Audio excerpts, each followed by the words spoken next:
It was interesting. We one Saturday morning at the showgrounds, call on a parade, get all your gear together, and a couple of hours later we were on a couple of cattle trucks take us down to Station Pier, Port Melbourne, and it was interesting. It was about I think about 3 or 4 o'clock in the afternoon before we weighed anchor, and this was in March, so it was sun was just gone. It was dusk as we went out through the heads.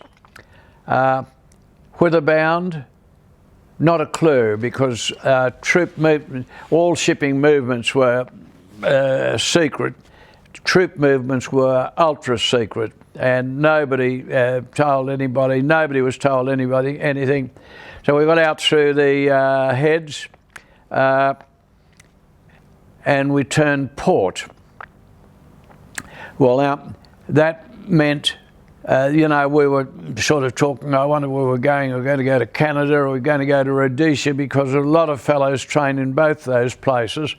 Well, the fact that we turned port outside the heads ruled Rhodesia out. We were not going to be going to Rhodesia. So 2 or 3 days later, land came into sight, and it was Kiwi land, and a couple of blokes recognised it as Wellington Harbour, so we went into Wellington, took on a few bods, and weighed anchor, and away we went again. And of course, as I say, no news of any kind, whither bound, not a clue. And so we were sort of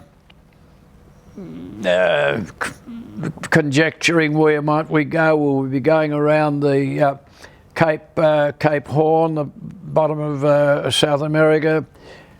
Will we be going maybe to the Panama Canal, as some of the previous fellows had gone through?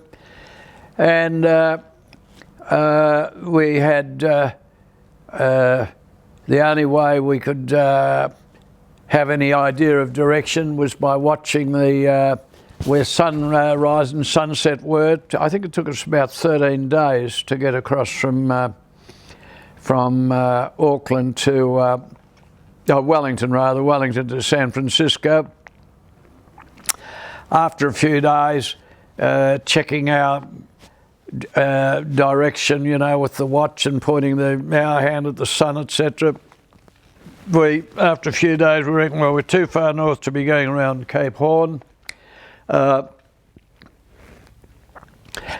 a few more days, well, we're almost certainly too far north to be going through the sewers, and we just kept stooging along day after day until one Saturday morning we woke up, went out on deck, brilliant sunshine, absolutely perfect day, and there was the Golden Gate at San Francisco over our heads.